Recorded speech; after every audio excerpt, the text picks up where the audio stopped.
Salut à toi, bien-aimé du Seigneur. Je viens partager avec toi ce soir une petite exhortation tirée de Luc 19, du verset 1 au verset 10. C'est l'histoire de Zachée. Zachée qui était un homme riche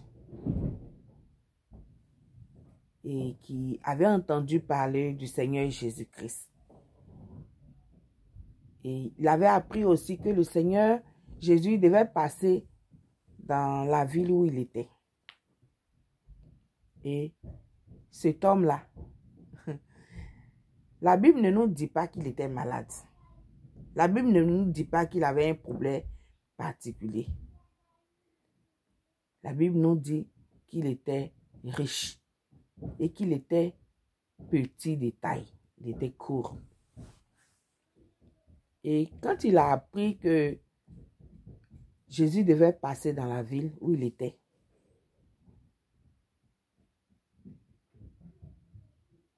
il a pris la décision d'aller rencontrer Jésus.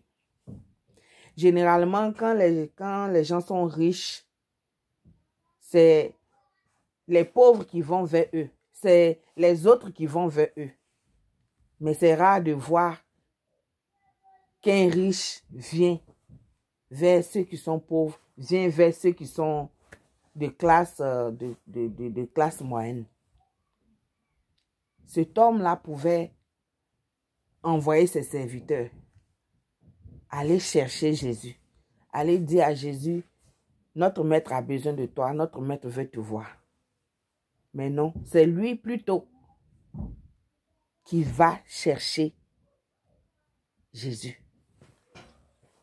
Et ce qui m'a touché dans ce passage, c'est que il y avait des obstacles. Il y avait la foule. Il y avait sa taille. Tout ça, c'était des obstacles qui allaient l'empêcher, qui pouvaient l'empêcher de voir Jésus. Et il ne tient pas compte de ces obstacles. Au contraire, il cherche les solutions.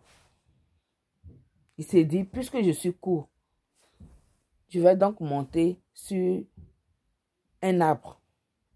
Et l'arbre est appelé un sycomore.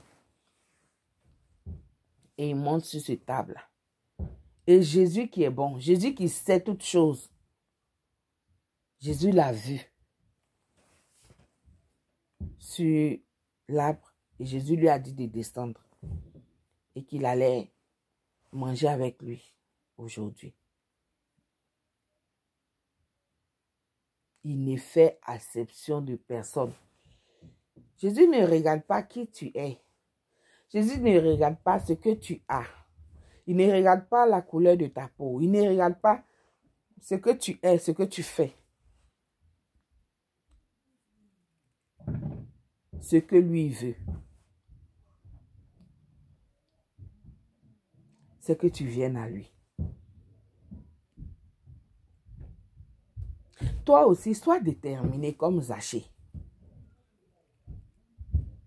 Sois déterminé.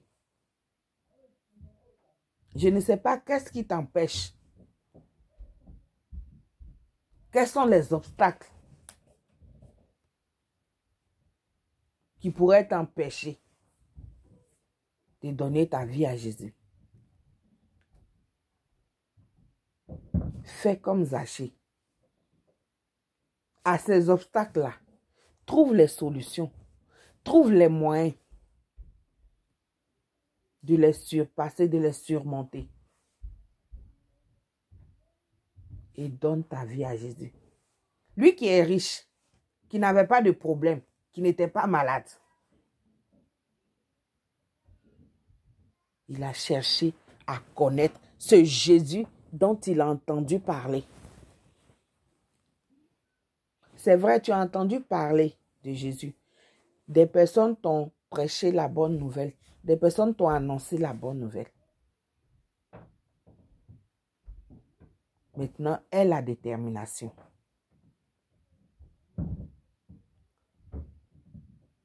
Parce que Jésus, il est l'unique sauveur. Il est celui qui est venu nous sauver de nos péchés. Il est celui qui est mort à la croix pour le salut de ton âme, pour le salut de mon âme. Nous vivons sur la terre, mais un jour, chacun de nous va retourner. Chacun de nous va partir. Et c'est pendant que tu es sur la terre que tu dois choisir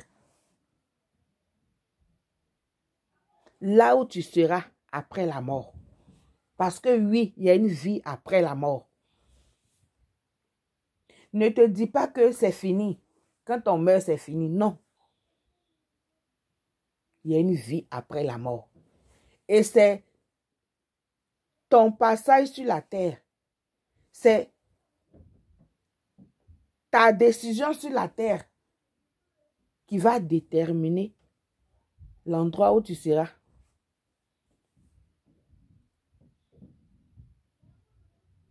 Jésus est venu sauver ton âme. C'est vrai qu'il est venu te donner la guérison. C'est vrai qu'il est venu te donner ce dont tu as besoin. Mais ce que lui veut, c'est le salut de ton âme. Où passeras-tu l'éternité? C'est à cette question-là que tu dois réfléchir.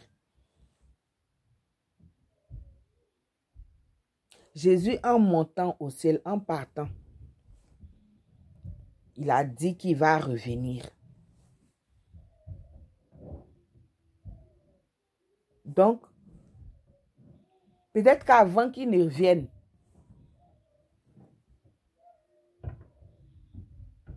ça sera peut-être la fin pour toi ou pour moi.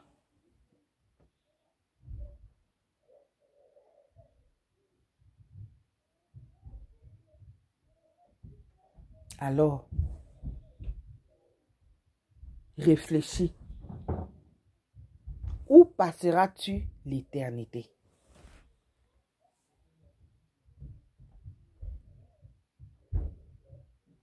Au paradis ou à l'enfer?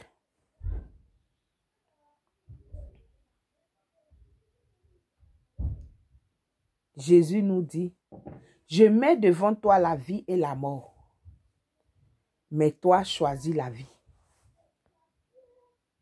Et la vie, c'est en Jésus-Christ de Nazareth.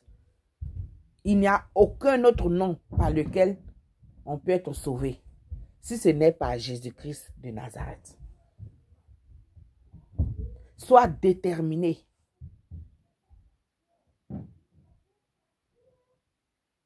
à chercher Jésus. Il se laissera trouver. Que le Seigneur t'aide. Parce que les temps sont mauvais. On ne sait pas de quoi demain est fait. Ne tarde pas. Bien-aimé, ne tarde pas. Amen.